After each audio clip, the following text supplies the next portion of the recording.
silver chalice trembled in a wrinkled hand above a marble font. A baby cried once and then went silent. 6 men in black suits leaned forward in the front pew at the same exact second. A young priest rolled up the sleeve of his white robe with 2 slow fingers. The candles along the nave bent in a draft that no door had opened. A woman in the 3rd row dropped her rosary and did not pick it up. Outside, 2 long black cars sat with their engines running and their windshields fogging in the cold morning air. Inside, the oldest Mafia Don in Brooklyn stood at the altar and announced his retirement to the 6 most dangerous families on the East Coast. Then the priest lifted his wrist into the light, and the old Don saw a ghost. "Stay with me on this one." The church was called Santa Maria del Carmen, and it stood on a side street where nothing else stood. Black sedans lined the curb for 2 full blocks in both directions. Men in long coats stood on every corner without smoking and without speaking. Inside the church, the air smelled of beeswax and old incense, and the cologne of 57 men who had been chosen for this morning by name and by blood. Each one had been searched at the door. Each one had handed over a pistol or a knife or both, and each one had been given a small numbered tag in exchange, like a coat check at a restaurant. None of them complained. Don Salvador Greco stood at the front of the church in a black wool suit that had been pressed twice that morning by his wife. His hair was white. His hands were thick. His back was straight in a way that men who have been shot 3 times learn to make their back straight when other men are watching. He was 81 years old, and he had been the head of his family for 40 of those years. Today his only grandson, an infant boy of 6 weeks, was going to be baptized in front of all of them. Today, after the water touched the baby's forehead, Salvador was going to step away from the table and let his son Marco take the seat at the head. That was the plan. That was why every boss from every borough was sitting in the pews. That was why 2 underbosses had flown in from Chicago and 1 had driven up from Philadelphia. A retirement in this world was almost unheard of. Most men in Salvador's chair left the chair feet first, in a wooden box with a small hole in the back of their head. Salvador wanted something different. He wanted to die in his own bed, with his grandchildren around him, and he wanted everyone to know that he had earned the right to choose his own ending. So he had invited them all. He had paid for the catering. He had even ordered the flowers. His son Marco sat in the front pew with his wife Carmela, who held the baby. Marco was 43, broad in the shoulders, slow to anger, and almost too gentle for the work he had been raised to do. Salvador loved him in a way he had never quite known how to say out loud.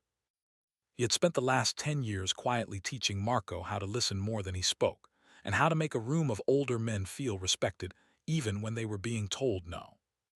Today the lesson was going to graduate into the practice. Today Marco was going to inherit a kingdom. The priest who would perform the baptism was new to the parish. He was young, maybe 30, with dark hair cut short, and a face that looked like it had been carved out of olive wood. His name, according to the program, was Father Tommaso D'Amico. Salvador had never met him before, but his wife had handled the church arrangements, and his wife was not a woman who made mistakes. The old priest, Father Vincenzo, had retired in February. This new one had come down from a parish in the Bronx with strong recommendations. He smiled politely from the altar. He nodded at Salvador as Salvador took his place. He held the chalice steady.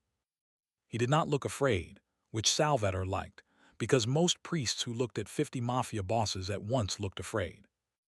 The organ began to play. The doors at the back opened.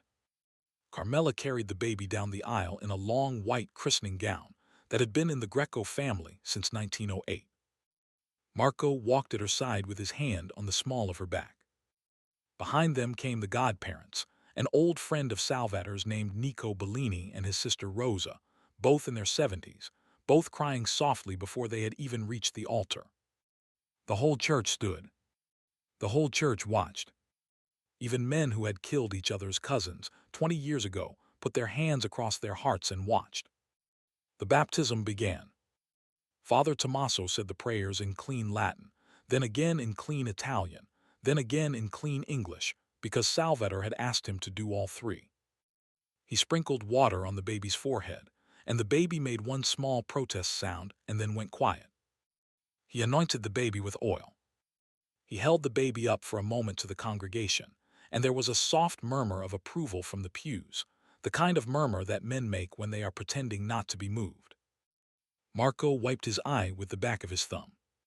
Salvatore did not wipe his. Then it was time. Salvatore stepped forward to the altar and turned to face the church. He held a small piece of paper in his left hand, but he did not look at it. He had memorized every word the night before, sitting at his kitchen table with a glass of red wine and a small dog asleep on his foot. He spoke for about 3 minutes. He thanked the families for coming. He thanked God. He thanked his wife. Then he said the sentence that everyone in that church had been waiting 40 years to hear. He said that as of this morning, after the water of his grandson's baptism, he was stepping down from the table, and his son Marco would speak for the Greco family from this day forward. There was a long silence. Then Nico Bellini stood, raised his glass of altar wine, and said one word. Salute. The whole church echoed it back. Salute. Glasses clinked softly. A few men nodded at Marco with the slow weight of approval. A few smiled in a way that did not quite reach their eyes. Salvatore turned back to Father Tommaso to receive the final blessing, the one that would close the ceremony and seal the transfer. Father Tommaso lifted the chalice. He took one step closer. He smiled gently and reached out his right hand to bless the baby one last time. And as he reached, his white sleeve slid back from his wrist. And on the inside of that wrist in faded blue ink was a tattoo. It was a small tattoo. 3 letters and a number. To anyone else in that church, it would have looked like nothing. A monk's mark. A seminary souvenir. A faded stamp. But Salvatore saw it. Salvatore had seen that exact tattoo before, 30 years ago, on a different wrist, on a different man. 3 letters. 1 number. The mark that was burned into the skin of every made son of one specific bloodline. A bloodline that Salvatore had wiped off the map in the spring of 1996. A bloodline that, by every count and every confession, had no living members left. His hand stopped on the chalice.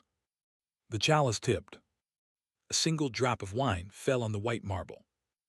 Father Tommaso did not move. He just looked at Salvatore with eyes that were no longer young and no longer kind.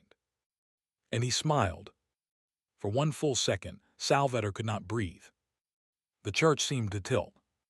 The candles seemed to bend further. He could hear his own heartbeat in his ears, and underneath it, a sound that was not a sound, a kind of cold hum that he had not heard since the night of the rain in 1996. The night of the warehouse. The night he had personally walked through 3 rooms and finished what his men had started. He had counted the bodies that night. 7. The father, the mother, 4 sons, and the uncle. 7. He had counted them twice. He had checked the eyes. He had been 27 years old, and he had known then that he would never sleep through a thunderstorm again for the rest of his life. He had been right about that. But there had not been 7. He understood that now. There had been 8. And the 8th one had been small. Small enough to fit inside a cabinet, behind a stack of folded linen, while a young Salvatore Greco walked through the house with a gun in his hand and a list in his head. Small enough to hear everything. Small enough to remember the voice.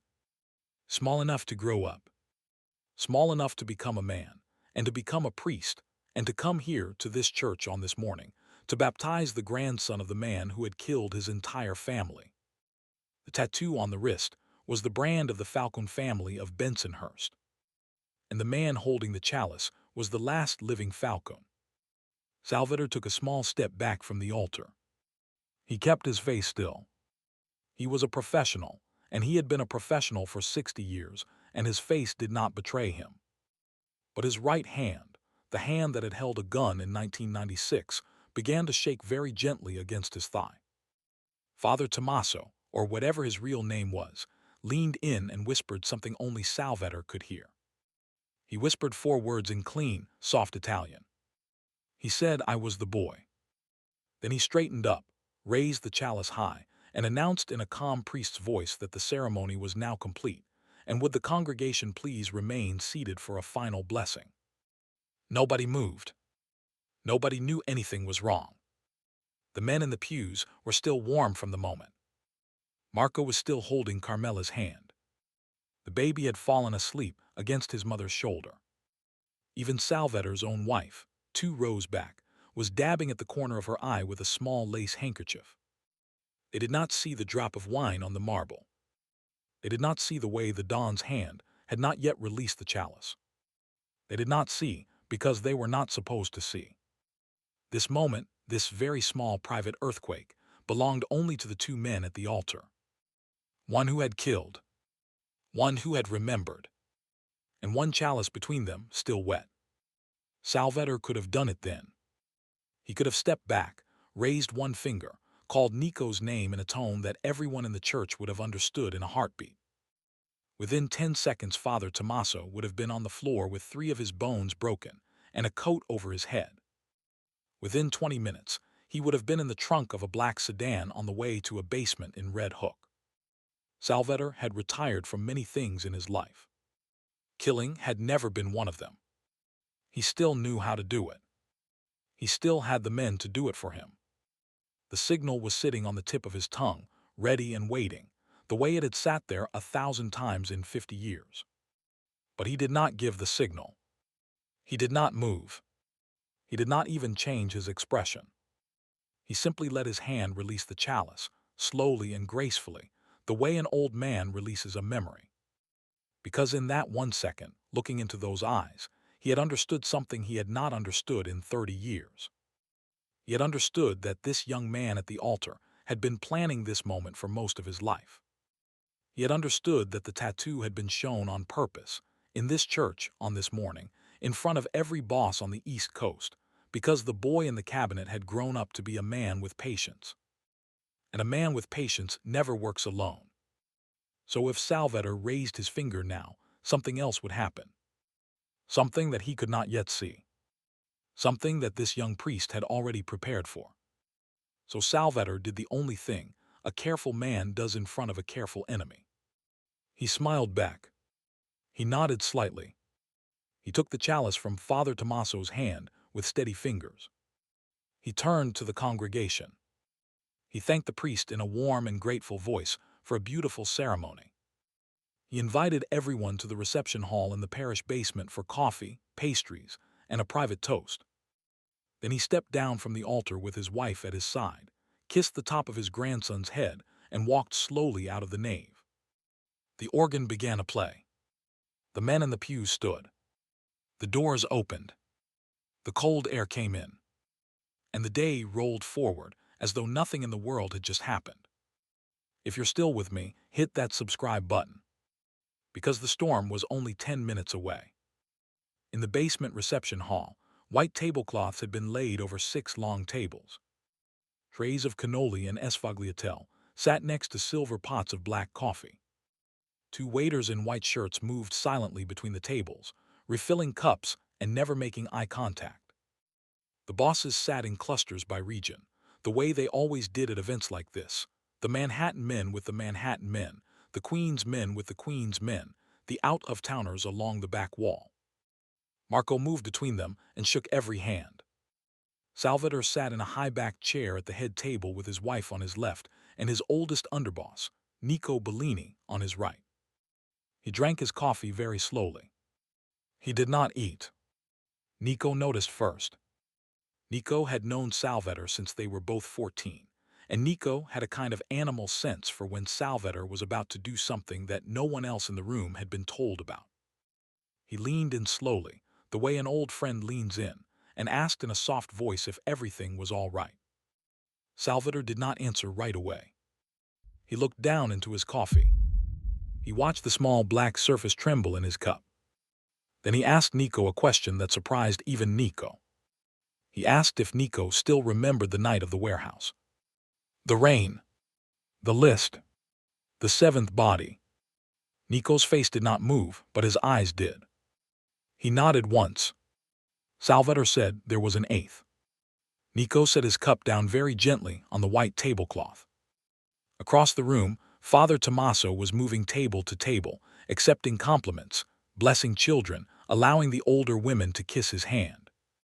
He looked perfectly at ease. He laughed politely. He thanked them for inviting him to such a beautiful family occasion. He stopped at Marco's table for a long moment and admired the sleeping baby in Carmela's arms. He said a soft prayer over the child, and Carmela closed her eyes.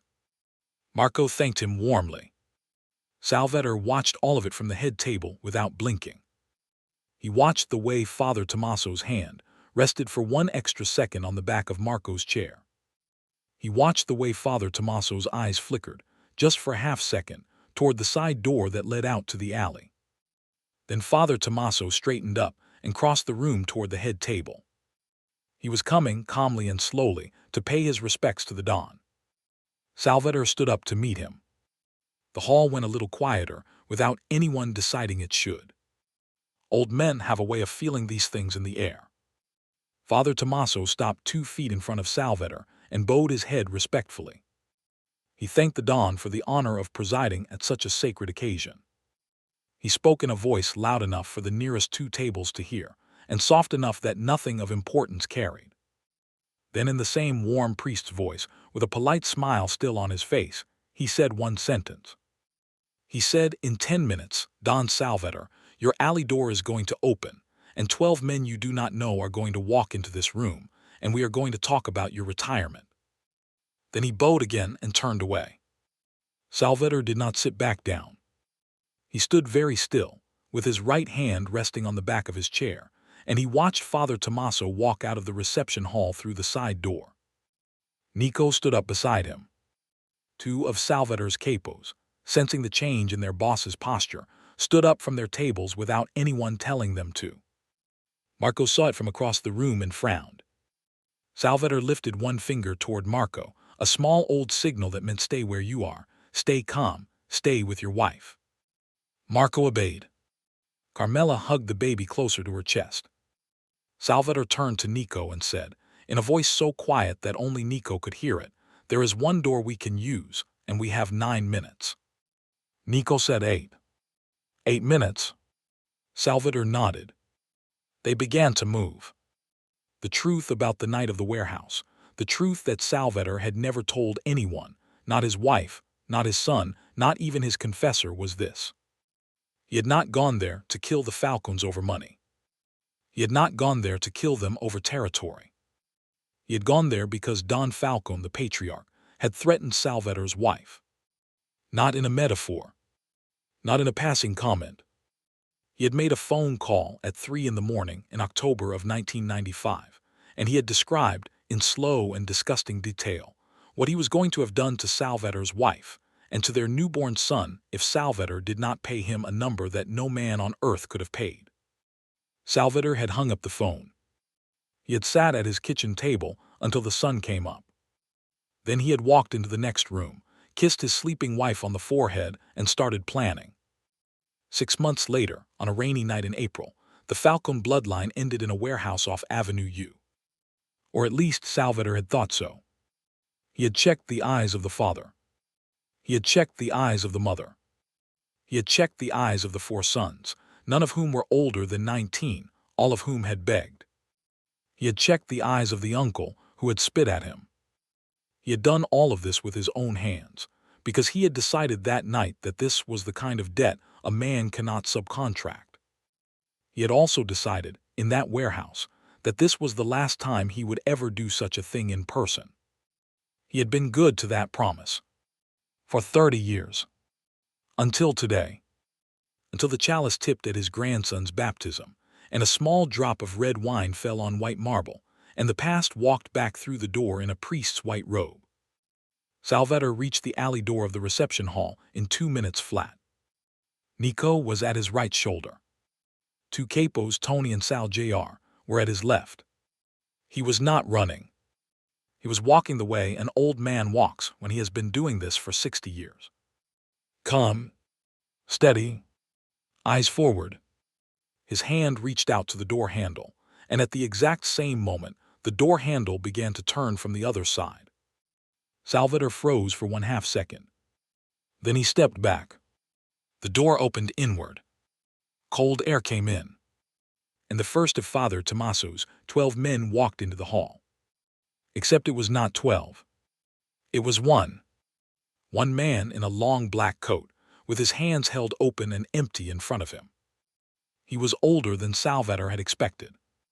He was maybe 60. He had gray hair and a long scar across his throat, and a face that Salvador did not recognize at all. He stopped just inside the door. He looked at Salvador. He looked at Nico. He looked at the two capos. Then he said in a calm New York accent, Don Greco, "My name is Vito. I worked for Don Falcone in 1995. I was supposed to be in that warehouse the night you came. I was not. Father Tommaso saved my life. I am here to ask if you will sit down with him for 10 minutes. Alone. No men.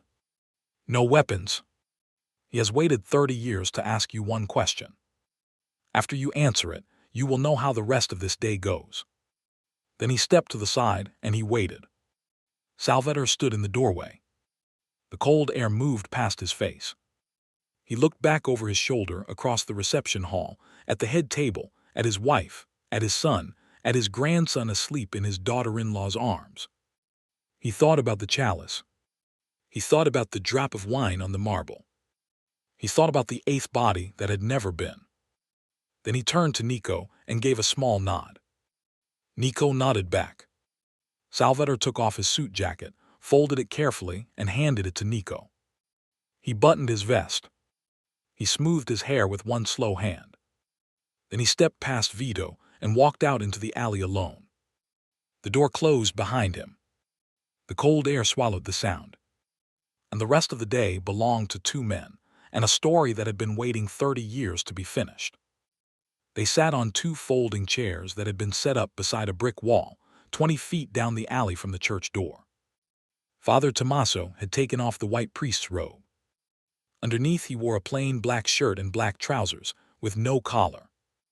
He did not look like a priest anymore. He looked like a man. He had a small thermos of coffee on the ground between his feet. He poured a cup for Salvador without asking. He poured one for himself. He handed Salvador his cup with both hands. Then he sat back and folded his hands in his lap. He said, "You think I have come here to kill you?" Salvador said nothing. Father Tommaso said, "You are wrong. I have come here to ask you a question." Salvador drank from the cup. The coffee was hot. It was good. He set the cup down on his knee. He said, then asked. Father Tommaso looked at him for a long moment. Then he said, "Did my father deserve it?" Salvador did not answer right away. The wind moved through the alley. A bird landed on the brick wall above their heads, considered them, and flew away. Salvador looked down at the coffee in his cup. He thought about the phone call in October of 1995. He thought about his wife sleeping in the next room. He thought about his newborn son. He thought about the warehouse, the rain, the eyes of 4 young men who had begged. Then he looked up at Father Tommaso, and he told him the truth. He said yes. Father Tommaso nodded once slowly, as if he had been waiting his whole life to hear that one word. He did not cry. He did not move. He just nodded. Then he said, "Did my mother?" Salvador said no. Father Tommaso said, "Did my brothers?" Salvador said no. They were boys. They did not know. I did it because I was afraid. I was 27 years old. I was afraid that if I left any of them alive, they would do to my wife what your father had promised to do. So I did it all in one night. I have carried it every day since. I will not ask you to forgive me." Father Tommaso looked at him for a long time. He said, "Good. Because I would not have." They sat in the alley for 9 more minutes. They drank their coffee. They did not speak. Salvador thought about Marco. He thought about the baby. He thought about his wife, 2 rooms away, holding a lace handkerchief. He thought about how this morning had been planned for 30 years by a man who had been small enough to fit in a cabinet, and how it had been planned for 40 years by a man who had wanted to retire in his own bed. Two plans had met in one church. Only one of them was going to leave the alley standing. They both knew it. They both sipped their coffee and waited for the moment to arrive. Then Father Tommaso set his cup down on the ground. He said, "I am not going to kill you, Don Greco." Salvatore looked up. Father Tommaso said, "I am going to give you back the thing you took from my family. I am going to give you a son." Salvatore did not understand. Father Tommaso said, "Your son Marco will sit at the table tomorrow. He will be the boss. He will be respected. He will be safe. As long as I live, no one will touch him, and no one will touch your grandson, and no one will touch your wife. I will see to it personally. In return, you will do one thing for me." Salvatore said, "Tell me." Father Tommaso said, "You will retire publicly today, the way you announced. And then, in 1 week, you will walk into the police station on 86th Street, and you will turn yourself in for the warehouse on Avenue U in the spring of 1996. You will plead guilty. You will name no one else. You will die in a state prison. That is my price." Salvatore looked at him for a long, long moment. Then he set his coffee down. He stood up. He buttoned his vest. He said one word. "Yes." Salvatore Greco walked back into the reception hall 10 minutes later with his face calm and his hands steady. Nico met him at the door without speaking. Salvatore took his jacket back. He put it on. He smoothed the lapels. He walked across the hall to the head table, kissed his wife on the cheek, kissed his grandson on the forehead, and sat down. He picked up a piece of sfogliatella from the tray and ate it slowly. The other bosses, who had been watching the side door, slowly relaxed. The hall returned to its murmur. Father Tommaso never came back inside. The young priest, the families would say later, must have had another mass to perform. 6 days later, on a Tuesday morning in early November, Don Salvatore Greco kissed his wife, kissed his grandson, embraced his son Marco for a long time without speaking, and walked into the 68th precinct on 86th Street. He was alone. He wore the same black wool suit he had worn at the baptism. He asked to speak with a detective. He told the detective that he wished to confess to the murder of 7 people in a warehouse off Avenue U in April of 1996. He said no other names. He signed his statement. He pleaded guilty at his arraignment. He was sentenced to life without parole. He served 4 years and 11 months before he died quietly in his sleep in the prison infirmary at the age of 86. His wife was at his side, holding his hand. Marco Greco took his father's chair at the table the day after the baptism. He held it for the next 22 years. No one ever raised a hand against him.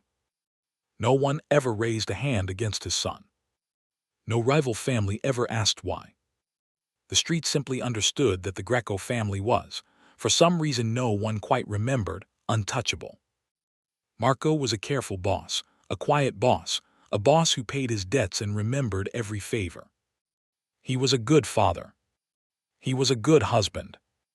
On the day his son turned 18, Marco walked him to a small church on a side street in Brooklyn, where an older priest with gray hair and a long scar near his collar was waiting at the door.